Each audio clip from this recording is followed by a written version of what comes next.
Finish it off. Do the rest of it. Well done.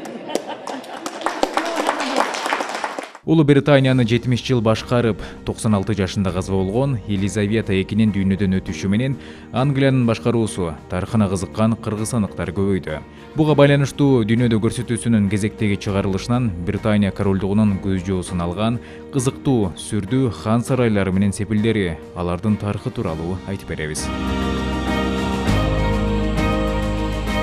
Британ падышасынын үй бүлө мүчөлөрүнө тиешелүү жана алар жашаган бир канча сепил менен хан сарайлар бар. Алардын эң негизгиси Букингем сарайы. Букингем сарайы падышанын Лондондогу резиденциясы. Сарай абдан чоң. Ал дүйнөдөгү эң чоң хан сарай. Аянты 20 гектар, 17 гектарын бак түзөт. 775 бөлмө жана залдар бар. Анткени менен падышалыктын үй бүлө мүчөлөрүнүн баары бул жерде жашабайт. Айтып кеткендей, хан сарайда 775 бөлмө бар. Ханыша Елизавета II анын 52сине гана ээлик кылган. Дагы 188 бөлмө кызматчыларга, 92си кеңселерге берилген. Ошондой эле мында 72 жуунуучу бөлмө бар. Королдук Букингем сарайы 1762 жылы Георг III аны сатып алгандан кийин болгон.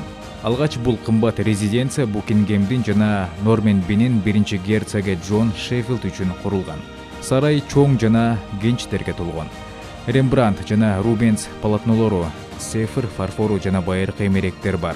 Ал эми чектеш жашыл аймакта Лондондун эң чоң жеке паркында ак куулар жана фламинго жашайт. Кымбат жана кооздугуна карабастан, мурдагы жашоочулар үчүн бул сарай өтө жайлуу болгон эмес. Жада калса ханыша Виктория да көктүн жытына нааразы болгон. Ал эми маркум ханзада Филипп 20-кылымда гана тамак стол үстүнө жылуу коюлушу үчүн ашкананын ишин уюштура алган. Букингем сарайына сырттагы адамдар, туристтер келип саякат жасаса болот. Коронавируска чейинки жай турмушта ага жылына 15 миллион турист келип турган. Беркширдеги Виндзор сепили ханыша Елизавета II Лондондон чыгып кетсе, анда аны Беркшир округундагы Виндзор шаарында жайгашкан Виндзор сепилинен табууга болот эле. Мында 2018 жылы ханзада Гарри менен Меган Маркл баш кошушкан. Принц Филипп каза болуп жерге берилген. Бул жерде ханыша коронавирус пандемиясы учурунда изоляцияланган. Сепилде 1000ден ашык бөлмө бар. Сепилдин биринчи жашоочусу легендарылуу баатыр Вильгельм I болгон. Ал Лондондун айланасында бир нече коргонуу чептерин курган. Анда Виндзор таш мунаралары бар жупуну жыгач чеп болгон. 1110 жылы Генрих I жайгашкандай расмий падышалык резиденция болгон. Ошол убакыттан бери Виндзор бир нече жолу реставрацияланган. Падышалык үй бүлө Виндзор сепилинде убакыт өткөрүүнү жактырат. Ошол эле маалда туристтер үчүн калгыс ачык. 9 кылымдык тарыхында сепилди арбактар да байырлаганга жетишкен. Сепилдин коноктору жана кызматкерлери Генрих VIIIдин арбагы жөнүндө айтып, ал буту ооруп, залдарды аралап жүрөт деп билдиришкен. Ал эми анын кызы Елизабет ханбийке китепканага барууну жакшы көрөт. Жалпысынан Виндзор сепилинде 25ден ашык арбак жашайт. Балмарал сепили Шотландиянын жашыл адырларында жайгашкан. Бул жерде Елизавета II жайкысын иттер менен сейилдеп жүргөнүн көрүүгө болот эле. Ал мында кичинекей кезинде аңчылыкка чыгып, ат минип же эски Land Rover'ди тоо жолдорунда айдачу экен. Бул сепилди Виктория ханышасы үчүн принц Альберт сатып алган. 1852 жылы курулган жана ошол мезгилден бери англис падышаларынын жеке резиденциясы бойдон калган. Балмарал сепил деп аталса дагы бул кадимки шаар четиндеги үй. Виктория ханышасы аны кичинекей бирок жайлуу деп айткан. Ал расмий резиденциялардан айырмаланып, жеке менчик Балмаралды ханыша эмес, принц Альберт жеке өзү сатып алган. Мүлктөн түшкөн киреше парламентке же мамлекеттик капчыкка түшпөйт. Анткени 1760 жарандык каттоо мыйзамына ылайык монархка түздөн түз таандык болгон мүлк. Эдинбургдагы Холлируд сарайы 1128 жылы монастыр катары курулган. Бирок 1670 жылдары ал кайрадан курулуп, королдук үй бүлө үчүн бир кабат кошулган. Дал ушул сарай Мария Стюарттын резиденциясы болгон жана ошол мезгилдеги бөлмө жасалгалары сакталып калган. 1566 жылы кош бойлуу Мария Стюарт жана анын жубайы лорд Дарлинин кызматчы айымдардын көзүнчө кечки тамак убагында ханышанын жакын досу, анын жеке жардамчысы, музыканты жана ырчысы Дэвид Ричи өлтүрүлгөн. Ричу Мариянын этегин кармап көз жумган айтылат. Экскурсовод анын канын издерин дагы деле жерден көрүүгө болот дешет.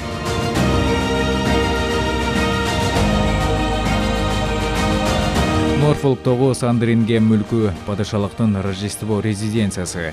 Падышалык үй бүлө Рождествону дал ушул сарайда белгилейт. Ал Елизавета II атасы Георг IV мураска калган. Бул сарайды ханыша Виктория уулу Уэльс принцинин өтүнүчү менен сатып алган. Бул жерде Норвегиянын келечектеги падышасы Хокон VII британиялык жубайы келечектеги ханыша Мод менен чогуу жашаган. Хиллсборо сепили Түндүк Ирландияда жайгашкан 2 кабаттуу Григориан стилиндеги имарат 1797 жылы Дауншир маркизи үчүн курулган.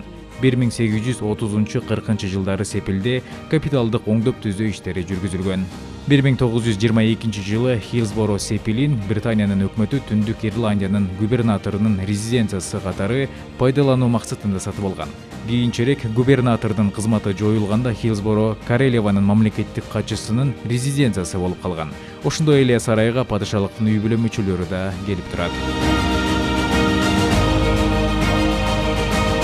Кенсингтон сарайы Кембридж герцогторунун расмий резиденциясы. Бүгүнкү күндө принц Уильям менен Кейт Миддлтондун расмий резиденциясы эсептелет. Бирок сарайдын бардыгы эмес, анын бир бөлүгү гана. Кембридж герцоги балдар менен 4 кабаттын 20 бөлмөсүн ээлейт. Бул жерде алар конокторду кабыл алышат жана алардын расмий өкүлчүлүгүнүн кеңсеси жайгашкан. Сарайга каалоочулар кирип чыкса болот, бирок герцогтук жубайлар жеке бөлмөлөрүн эч кимге көрсөтпөйт. Анмер Холл. Уильям менен Кейттин уясы. Ал Сандрингем мүлкүндөгү кичинекей үй. Бул жерде Кембридж герцогтору жай мезгилин өткөрүшөт жана бул жерде коронавирус пандемиясы учурунда изоляцияда болушкан. Жаңы оңдолгон 10 бөлмөлүү үйдө принц Уильям менен Кейт 2011 жылы үйлөнүү тоюнда ханышадан белек алышкан. Резиденция керексиз визитерлордон корголгон. 4 метрлик карагайлар менен капталган. Кире бериш аллея темир дарбазага таянат. Бардык жерде видео камералар орнотулган. Периметрди полиция унаалары кайтарышат. Аба мейкиндеги учуу үчүн жабык. Кейт Анмерге келгенде өз алдынча чарба жүргүзөт. Үйдө алмаш кыз, бала багуучу Мария Барола жана үй башкаруучусу бар. Бирок ашпозчу жок. Ошондуктан Кейт өз алдынча тамак жасап, дүкөнгө да өзү барат.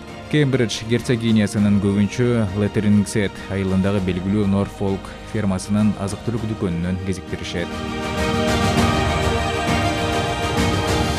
Падышалык резиденциялардын эң кичүүсү Фрагмор коттеджи Букингем сарайынан кем эмес белгилүү. Ханзада Гарри менен Меган Маркл үйлөнгөндөн кийин бул жерде көчүшкөн. Ал Виндзор сепилинде жайгашкан. Коттеджди оңдоо үчүн $3 миллион жакын каражат сарпталган. Кымбат акчага ремонт жасап, бирок көп өтпөй Гарри менен Меган акшга кетип жатканы тууралуу кабар коомчулукту нааразы кылган. Азыр 10 бөлмөлүү жупун үйдө принцесса Беатрис үй бүлөсү менен жашайт. Принц Гарри үйүнө барганда бул жерде конок катары гана токтойт. Кларенс үйүндө падышалык такка отурганга чейин ханзада Чарльз менен жубайы Камилла жашаган. 1825-1827 жылдары курулган үй Лондондун борборунда жайгашкан. Бул жерде маркум ханыша Елизаветтин энеси жашаган. Жубайлар үйгө көчүп келгенге чейин үйдө капиталдык ремонт жүргүзүлүп, жаңы көркөм чыгармаларды кошуп, текстиль элементтерин жаңылап, интерьердин түсү жаңыртылган. Хайгроув үйү бакчасы менен сарайда да падыша Чарльз менен анын жубайынын резиденциясы болгон. Бул үйдү башкалардан айырмалап турганы бакчаны Чарльз өзү жасаган. Особняк 1787-1789 жылдары курулган жана алгач Кроули Бувинин баронеттерине таандык болгон. Хайгроув 1860 жылдары баронеттердин биринин небереси Мария Элизабет Пол агасынын кудалашуусунун урматына жагылган шамдан күйүп, көз жумгандан кийин сатылган. Үй бир нече ирет ээлерин алмаштырган. 1980 жылы Корнуолл герцогтугу анын мурдагы премьер-министр Горальд Макмилландын уулу Морис Макмилландан сатып алган. Корнуолл герцогу Хайгроувдун өмүр бою ижарачысы болгон. Бул жерде ханзадалар Гарри менен Уильям чоңойгон. Сент Джеймс сарайы 1532 жылы Генрих VIII Лондон резиденциясы катары салынган. Буга чейин ыйык Яковун ооруканасы жайгашкан. Дал ушул жерде Генрихтин улуу кызы Мария Тюдор көз жумган.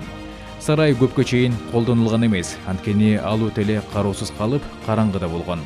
Королева Виктория тун уулун бул жерге көчүргөн. Ошондуктан сарай узак убакыт бою Уэльс принцинин жеке резиденциясы деп эсептелген. Биздин мезгилде сарайда ханзада эйиндери менен Сара Фергюсондун кыздары принцесса Евгения жана Беатрис жашайт.